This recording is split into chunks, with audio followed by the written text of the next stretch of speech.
начало. А кметът и полицай, те какво видят? Полицайите още не бяха дошли.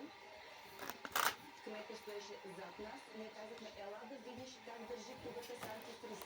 И той каза така, пазете се, защото тя ви удря. Ако ви пробва, точно за удар, така да питам, ако ви пробва да ви удрила, кметът къде беше?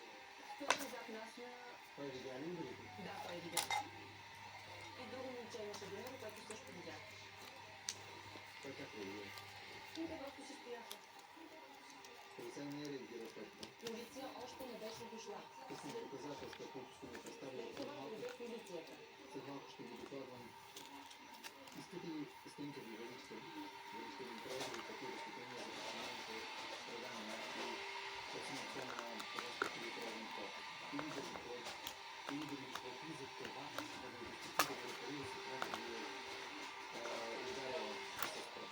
Или за двете предложения проверявате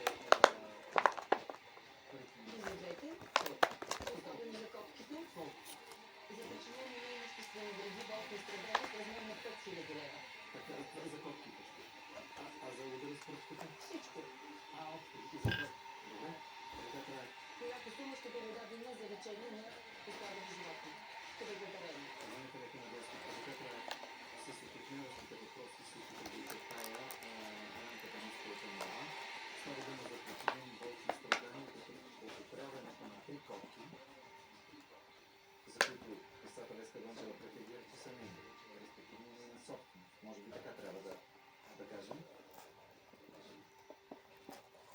Докладвам след малко ще ви питам за ваши доказателствени искания дали имате. Тя ми е представила епикриза от 18 юни за една копка кръстовска, женски пол.